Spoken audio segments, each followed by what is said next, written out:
Hi everybody, welcome back to Constructive Talks. I'm Lee Wright. I'm the author of the My Bubble Opinion book series, Fixing the Unbroken Me. What is your pain language? And one of our staples for leadership in the industries, TWIGs, Leadership of Self, understanding that you are your best resource.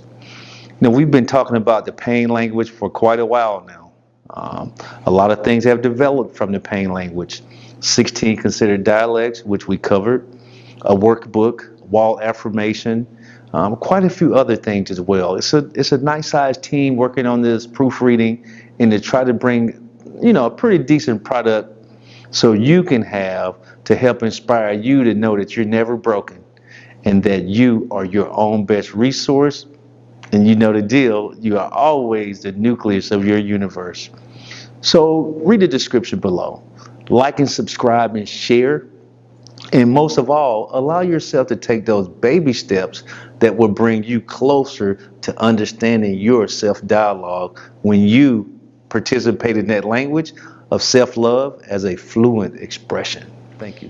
One of the reasons I wrote What is Your Pain Language is because we are so influential. We carry a lot of things and allow them to just stay in our subconscious without asking our whys at times. And I say whys because we have more than one why. That good old apostrophe S. And it just dawned on me that before we can do anything, we don't have to understand the pains, but we can identify the pains that we carry into our decision making. And that's why I created the 16 considered dialects of pain, which there are many, many more.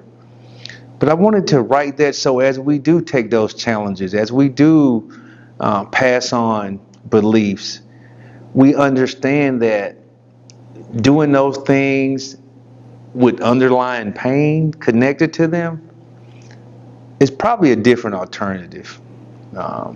And it will help our new generations that we create, or the people around us that we mentor or talk to or listen to us, be able to identify their own pain languages that they carry and take those baby steps to reduce their effects on their decision making. Pain would never end. Pain will exist forever as long as we breathe, but we don't have to allow it to affect our lives in a manner that's negative. We can allow it to speak to us in a positive manner to inspire us to move forward through things, knowing we're our own best resource. So that's one of the reasons that I wrote What is Your Pain Language book. You may ask, Lee, Mr. Wright, you're writing these languages and dialects and stuff. What about you? Because we all like someone's story. We want to hear a story and to be able to identify what we're reading or hearing that someone can relate to us. I have experienced every pain dialect that I've written about or I will write about.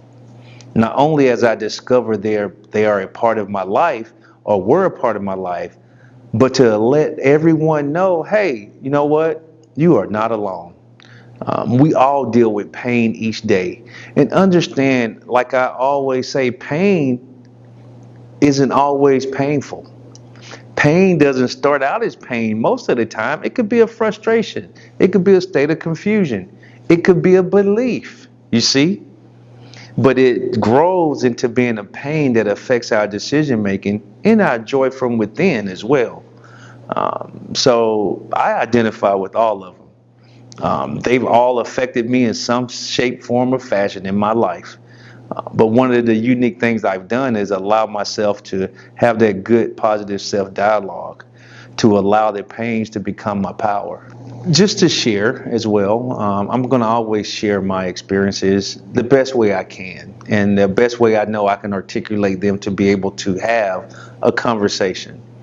Inherited beliefs. I think I covered some of that when I talked about don't go to jail, don't get anybody pregnant, don't fail in school, and most of all, don't do drugs. Even though we do prescribe drugs for our pains and issues most of the time. And that's usually a go-to other than natural methods, right?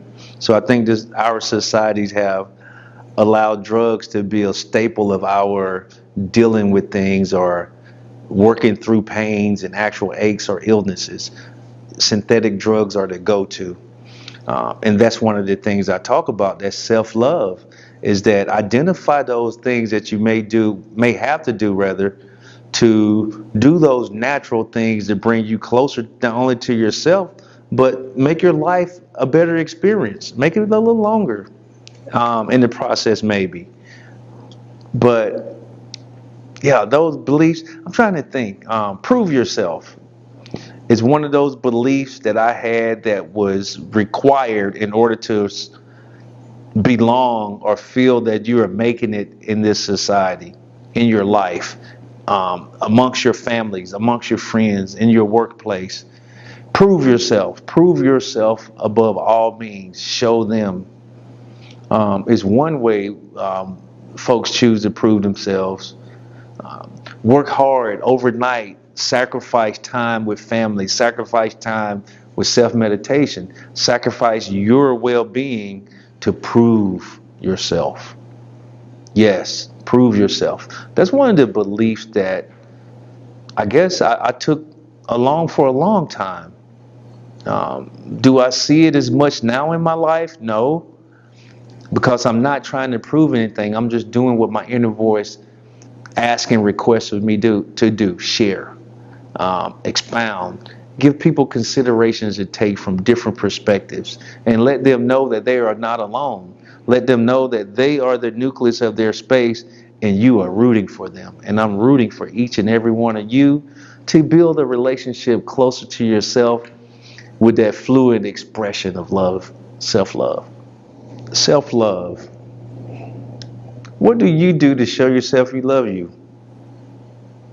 That's the first thing. Does it require money? How much time does it require? Do you have to travel? Do you have to share a cabin space on a ship? Do you have to go with a group? Is that truly self-love, or is that socializing in your ecosystem? Is that making a purchase of a thing? Self-love should have no cost other than your time to reflect on you and to participate in your present. I don't know, but for me, when I'm meditating, there's no labor involved in that. When I'm experiencing nature and loving the breezes that blow as the spring arrives, there's no labor in that. It's free. Self-love is allowing my mind to be creative and love the experience I'm having at that present moment. So that's what I would say. When it's time to love yourself, it should be free, no cost. All it needs is your attention and time, and no travel, or minimal travel. Sometimes you have to get out of those spaces you're in because they're full of noise. Do what you need to. Have you ever experienced the cultural conditioning of sacrifice?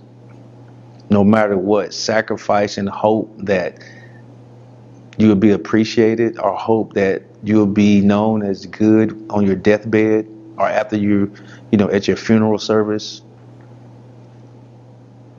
Yeah, society imprints in our patterns that above all things, we give everything we have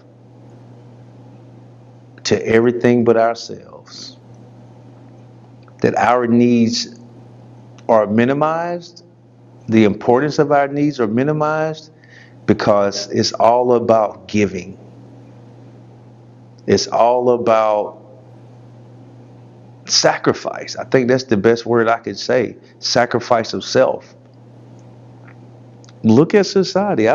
From my experience, that's what it's been. Look at your experience. Your needs. Are your needs priority in the ecosystems you exist in? Or is accomplishing, showing yourself approved the priorities at all cost, no matter what?